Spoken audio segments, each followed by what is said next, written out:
what you want to do, turn off the water, drain it, put this hose attachment back on.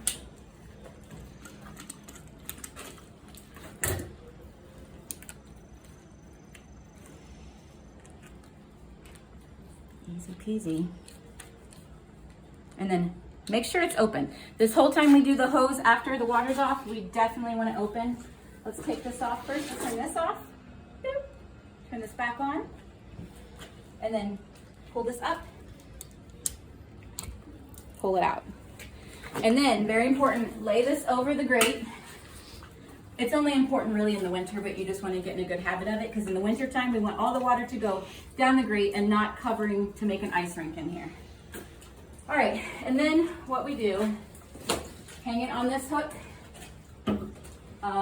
Sorry, Joel, I did not use that.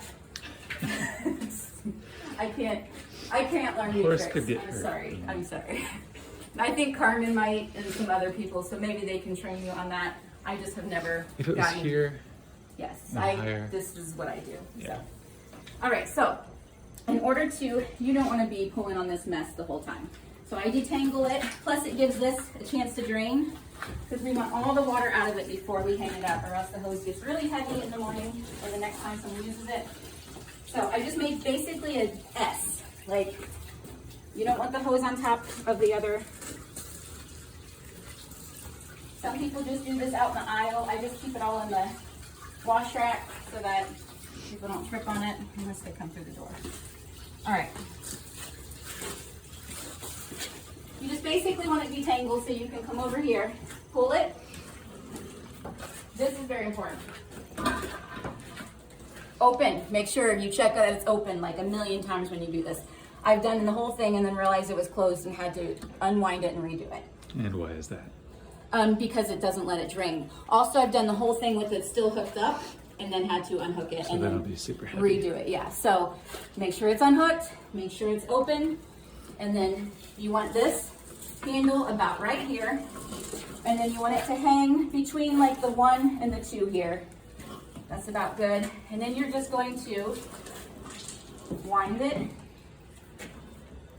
Have it close up. As orderly as possible. It makes for a better untangling if it's as nice and neat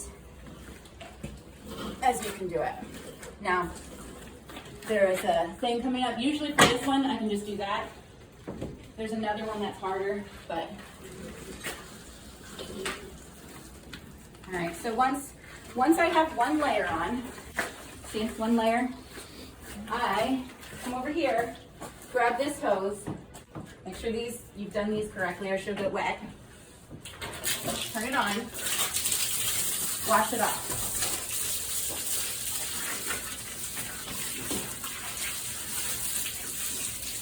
All right. I usually just do that for this. Okay, and then we come back and we make another layer. And there's the other one. Do that.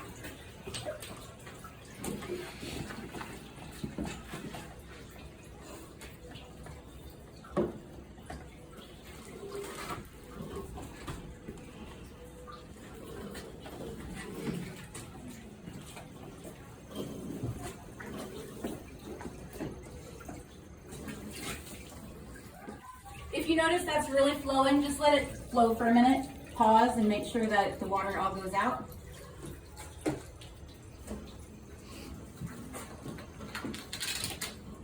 Give it a couple yanks. Drippy dry.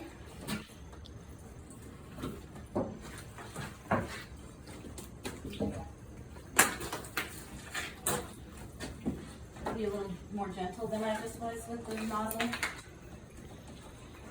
Okay, once it's hung up, we wash it one more time.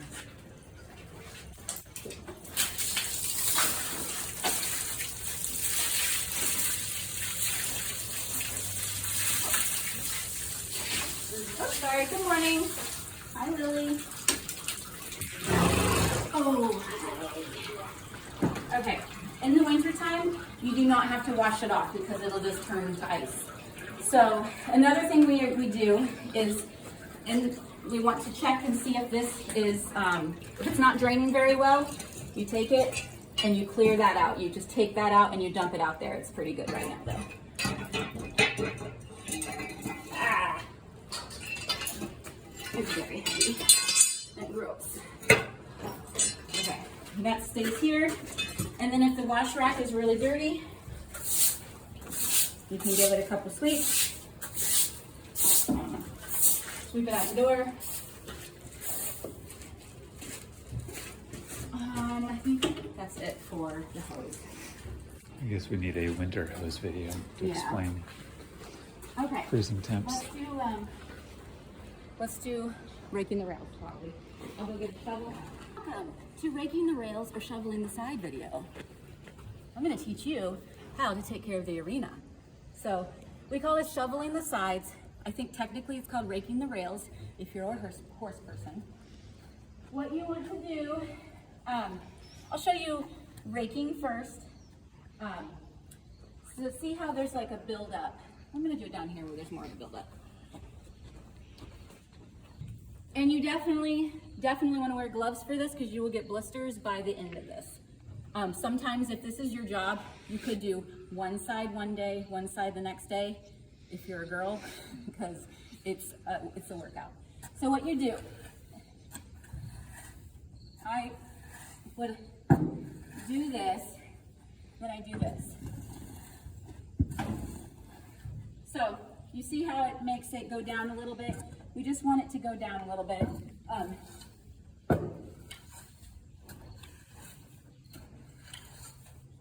We're wanting to get the stuff that's built up here back onto kind of where the horses ride. We don't necessarily want it to go like down. It's just in a matter of like, as soon as I drag it, it's gonna be level again. So even if it goes down a little bit, it's all right. But level is probably best. So, however, you can do it to make it level without it. In the past, some people have just like done it right here, and that's no good. If you have a buildup right here, as soon as a horse comes or drags, it's just gonna be kicked right there. So you do want it to kind of like spread out. If you do it this way, then it kind of makes a more spreaded out sand.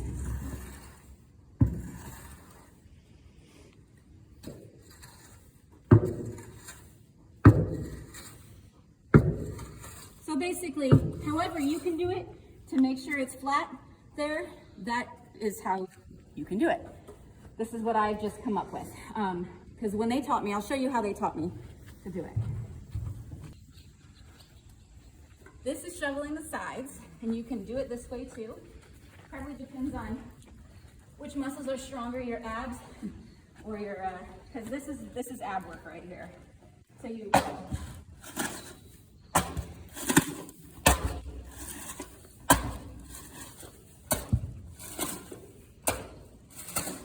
but then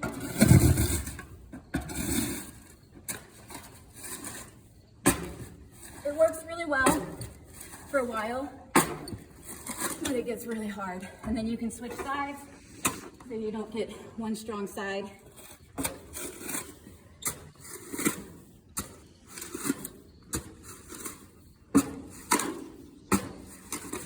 Okay, so that's how you do it with a shovel.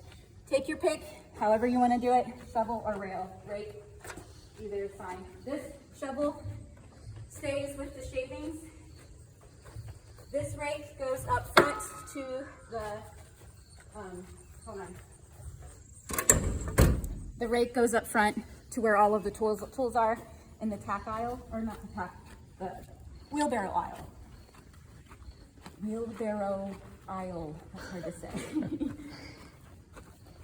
going to show it hanging up.